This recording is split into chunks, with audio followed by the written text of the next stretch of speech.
Ingresamos a nuestro bloque internacional American Mining y como siempre nos enlazamos desde Wall Street, Nueva York, con José González, quien a su vez es editor internacional de nuestra publicación, la revista Rumbo Minero. ¿Cómo estás, José? Y bienvenido como siempre a nuestro programa.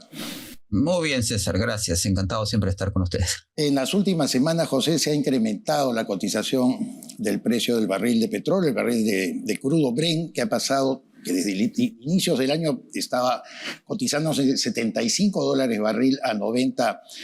Esto, por supuesto, tiene toda una implicancia en el sector financiero, en el sector económico. Explícanos, por favor, cuáles son las consecuencias de este incremento, que además pasa el rango crítico de $85 el barril.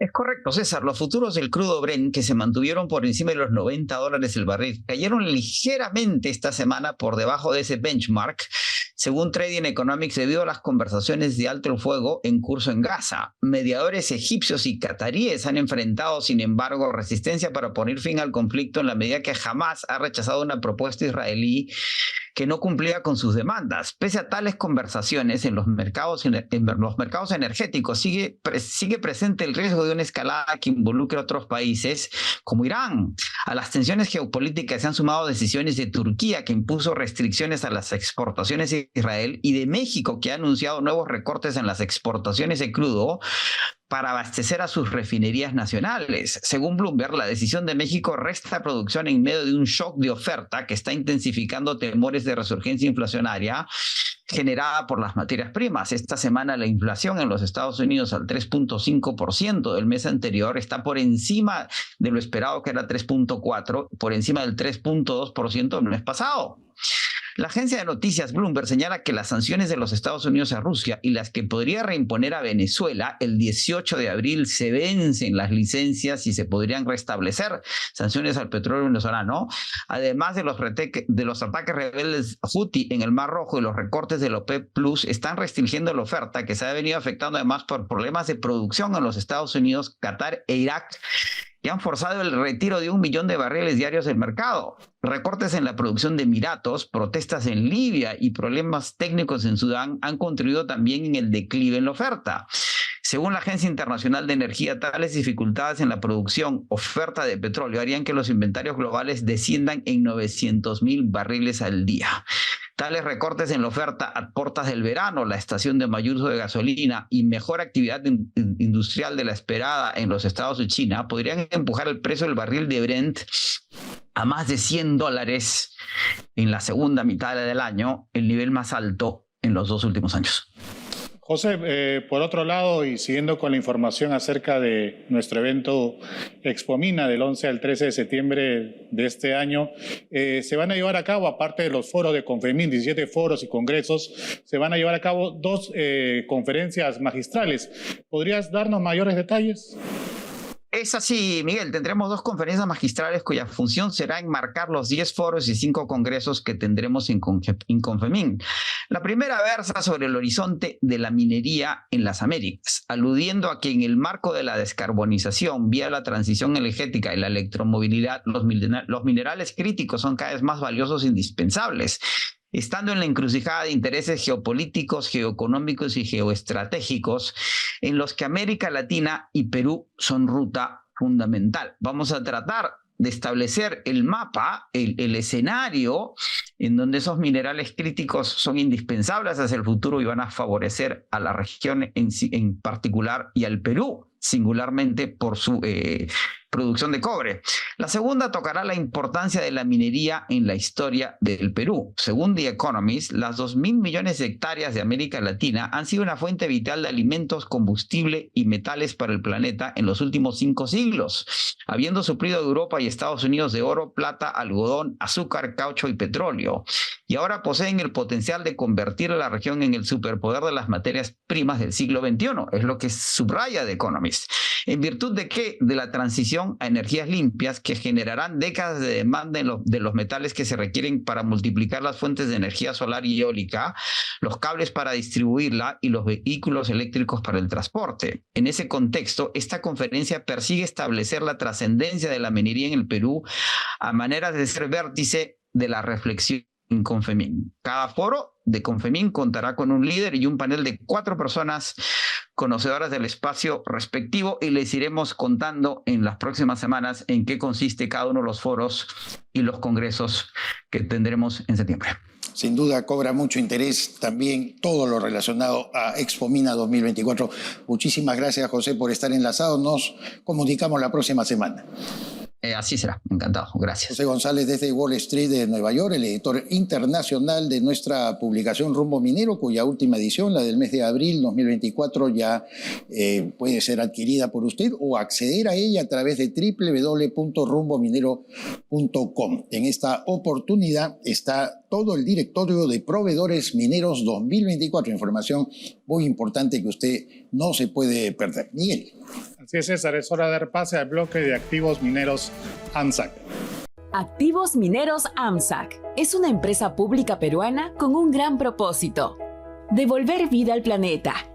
Así, estamos dedicados a contribuir al desarrollo sostenible del país a través de la remediación ambiental minera. En AMSAC, recuperamos los espacios afectados por pasivos mineros de alto y muy alto riesgo, que están en situación de abandono o en los cuales el Estado no ha identificado a los responsables. En esta línea de trabajo, hoy estamos presentes en 11 regiones del Perú, con una cartera de 65 proyectos de remediación, los cuales se ubican en diversas fases. La promoción de la inversión privada. En AMSAC, representamos al Estado peruano como contraparte de los contratos de transferencia de importantes proyectos mineros. Y además, supervisamos el cumplimiento de los compromisos y obligaciones que forman parte de dichos procesos. Hoy somos líderes en sistema de gestión empresarial, dentro de las 35 empresas de la corporación FONAFE, al contar con las certificaciones ISO 9001 en gestión de calidad, ISO 14001 en gestión ambiental, ISO 37001 en gestión antisoborno e ISO 45001 en gestión de salud y seguridad en el trabajo. En AMSAC, la sostenibilidad y el cuidado del planeta son nuestro ADN, y por ello nos llena de orgullo contribuir a crear un mundo mejor a través de la recuperación del aire, agua, suelos y ecosistemas impactados por pasivos mineros. Y así, aportar a 10 de los 17 Objetivos de Desarrollo Sostenible al 2030. Devolver vida al planeta es más que una simple frase para nosotros. Es la guía de nuestro accionar diario, con el cual impactamos positivamente en la vida de miles de peruanos y peruanas, y a través de ellos en nuestro país. Lo habíamos anunciado, tenemos el gusto de presentar en la segunda entrevista de nuestro programa al doctor Luis Felipe Huertas del Pino. Él es abogado y socio del prestigioso estudio Hernández y Compañía y está a cargo precisamente de todos los aspectos legales en el área minera. Luis Felipe, bienvenido y muchas gracias por acompañarnos. Muchas gracias. Tal como habíamos adelantado también, nuestro tema es la minería ilegal, la formalización minera y las inversiones. Lo que me suscita una primera pregunta, Luis Felipe, es lo relativo a un marco general. Tenemos más del 70% de nuestra economía fundamentada en el desarrollo de actividades informales, básicamente, y esto se agravó precisamente durante la etapa de la pandemia del COVID-19. ¿Cómo podemos nosotros focalizar el problema de la informalidad minera y su agravamiento también respecto a todo lo que ha venido ocurriendo en los últimos años? Claro, esta situación, que es una realidad con la que convivimos ya hace muchos años, nos genera la necesidad de entender, ¿no?, que es una realidad, ¿no? Nuestro país es informal y las personas pensamos, todos, ¿no?, esto en términos generales, en esos términos, ¿okay? Entonces, pero al mismo tiempo somos conscientes de que las autoridades, el liderazgo del país no puede aplicar un doble estándar y que la formalización tiene que ser una realidad. Entonces, yo creo que justamente ese conflicto ha generado pues, que la formalización minera pues, tome prácticamente más de 20 años y que todavía no cierre, ¿no? Pero ¿Eso habla, perdóname Luis Felipe, más de la debilidad del Estado o de las políticas quizás mal implementadas que se han dado en los últimos años?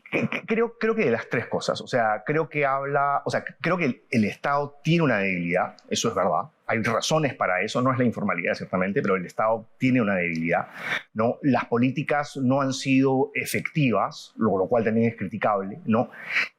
Pero este gen informal es algo que hace que justamente sea difícil, pero que ya tenemos que ser conscientes de que ha tomado demasiado tiempo y que no podemos pretender tener un país rumbo a la OECD, con una cultura de cumplimiento, realmente que le dé bienestar a sus ciudadanos si es que no le ponemos fin. Entonces, esto nos va a doler y tiene que empezar en algún momento. Yo creo que ya empezó porque este fenómeno alargado está impactando ya claramente activos muy preciados como justamente el desarrollo que ha tenido el sector formal de la minería en todo este tiempo.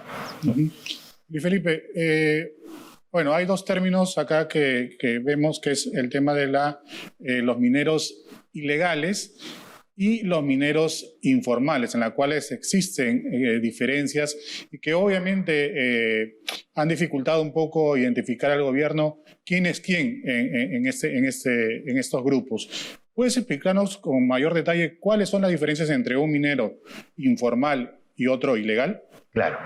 El ilegal está operando en zonas donde la minería está prohibida, ¿no? Y simplemente no se va a poder formalizar. Ahí no hay mucho análisis que hacer. Eso no es muy difícil en términos de identificación. Y la estrategia que ha adoptado el gobierno desde el año 2012 es la interdicción de esta actividad. Y está bien porque esta actividad pues no la realizan no es un conjunto de personas individuales, pues estamos hablando de crimen organizado, gente que, entre comillas, profesionalmente la realiza y que sabe muy bien lo que está haciendo. Entonces aquí sí la respuesta del Estado tiene que ser muy fuerte y muy firme, ¿no? Porque claramente esto no tiene un futuro formalizable. La minería informal son básicamente personas que llevan a cabo una minería a una escala muy pequeña, ¿no? Básicamente tratan de subsistir o son negocios pues relativamente pequeños en el mundo de la minería. La minería ha cambiado en los últimos 100 años ya. Hoy genera por justamente la implementación de normas de protección ambiental, sociales, tributarias, laborales, seguridad. Eso implica que no puedan ser realizadas pues, como sea, ¿no? Tienen que ser empresas debidamente financiadas, con capital, con conocimiento, y eso las distingue, ¿no? Las distingue pues, de una minería pequeña, artesanal, que se hace pues, con métodos rudimentarios y básicamente es para subsistencia. La dificultad está que muchas organizaciones, entidades, ¿no? disfrazan actividades que no son ni pequeñas ni artesanales bajo el ropaje de la minería pequeña y artesanal. Y eso es lo que hay que combatir, ¿no? Porque el proceso de formalización implica medidas de protección, de promoción para quien realmente es un pequeño o un artesanal. Y justamente la sacada de vuelta viene cuando alguien que no cumple esos requisitos aprovecha ese marco para hacer actividades pues, que no son ni pequeñas ni artesanales. Claro, pero tratándose de un bolsón social bastante significativo, estamos hablando de un promedio de 1 millón de personas que viven exactamente en esa frontera, es verdad, algo difusa entre minería ilegal y minería informal. La atención del Estado tiene que ser en eso muy, muy precisa. Y además minería a pequeña escala hay en todas partes, ¿no? Lo que pasa es que hay que saber enfocarlo y tratarlo. Precisamente ahora que viene la cita de APEC aquí en el Perú, uno de los puntos que se ha pedido tratar y que lo vamos a abordar nosotros en Expomina, como Grupo de Gama, como Rombo Minero, va a ser precisamente la minería a pequeña escala, como tú bien lo has señalado. Pero ¿cómo podemos avanzar, digamos, en todo este cuadro que se ha dado, donde hay jaloneos, por ejemplo, la derogatoria de estas medidas transitorias que tenía el decreto legislativo 1607, que ha ocasionado protestas? Una vez más se favorece a los ilegales, se le permite hasta fines de año poder forzar su formalización, y eso todavía no se produce. Eso es, para algunos que pensamos, es una pequeña parte de toda la respuesta que debe dar el Estado. ¿Cuáles son los otros resortes, Luis Felipe, que tú veías? Bueno, a mí me parece que el Estado tiene que transmitir mensajes serios, ¿no? Que se cumplen. El primer plazo de formalización estuvo establecido para el 2013, hace 10 años. Hace 10 años que venimos abriendo el reinfo para que entren más y extendiendo los plazos. A mí me parece que una medida importante va a ser justamente que no se reabra el reinfo, que no se sigan extendiendo los plazos y que el mensaje sea uno solo. Para hacer minería se requiere 1, 2, 3 y 4. Está muy claramente establecido. Es la concesión minera, el derecho superficial, las certificaciones para insumos fiscalizados, permisos para distintas 3 o 4 cosas.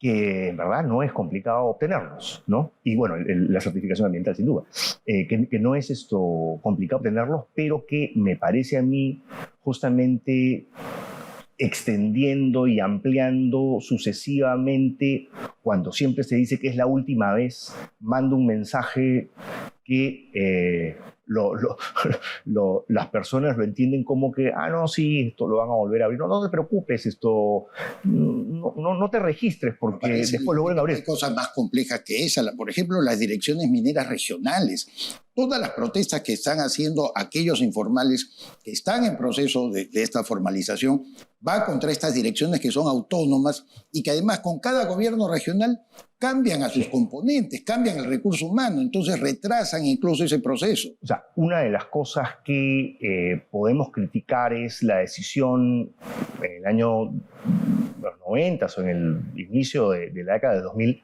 de entregar la responsabilidad de formalizar a los gobiernos regionales que todos venimos escuchando constantemente y hace muchos años que carecen de una capacidad de gestión. Entonces, y justamente la formalización, por lo que decía al inicio, que es algo que tenemos arraigado, que es difícil culturalmente, es algo que a los gobiernos regionales se han demostrado no lo pueden hacer solos.